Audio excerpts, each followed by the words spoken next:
جیسا کہ آپ سب جانتے ہیں کہ آج کی شب منسوب ہے مولا امام حسن علیہ السلام کے نام سے۔ آج ان دو تابوت کی برآمدگی ہے، ان دو جنازوں کی برآمدگی ہے، ایک جو بہنوں نے گھر سے بھیجا اور ایک جو امت نے تیروں کے ساتھ گھر واپس بھیجا۔ میں دعوت خطاب دوں گا شباب الخطبہ جناب علامہ آصف رضا علوی سے کہ وہ آئیں اور جنازوں کی برآمدگی کروائیں۔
بسم اللہ الرحمن الرحیم الحمدللہ الذی جعلنا من المتمسکین بولایت امیر المؤمنین اللہم ایک نعبد و ایک نستعین الصلاة والسلام بتحیت والاکرام علی اشرف الانبیاء والمرسلین واولادہ الطیبین الطاہرین المعصومین ولعن اللہ تعالی علی اعدائهم اجمعین اما بعد فقد قال حق سبحانہ تعالی فی کتابہ المجید بسم اللہ الرحمن الرحیم ان اعطیناک الکوثر فصل لربک وانحر ان شانئک هو الابتر بلندتر صلوات۔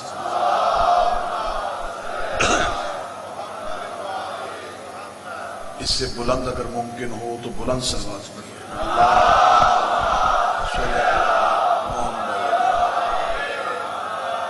دعائے مالکان عزت بارگاہ عزت میں آئے ہوئے ہر صاحب عزت کی عزت کو محفوظ فرمائے۔ آقازادی ملک برادران کی یہ صف ازا بچائی نبی کی طیبہ طاہرہ سیدہ ظاہرہ بیٹی اپنی بارگاہ میں قبول فرمائے۔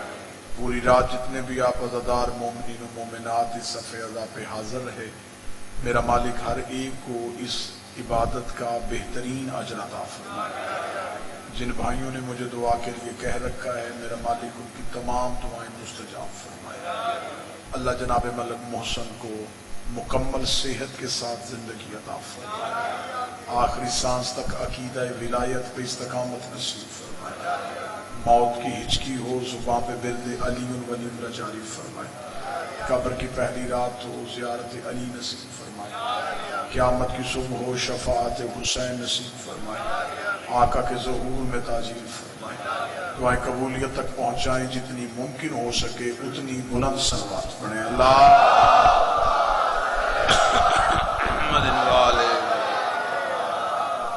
اجازت سے ذکر شروع کیا جائے۔ آج کی یہ مجلس اس شہنشاہ کے نام کے ساتھ منسوب ہے جس نے ہر دور کے رسول کو ابو جہل کے طعنے سے بچایا۔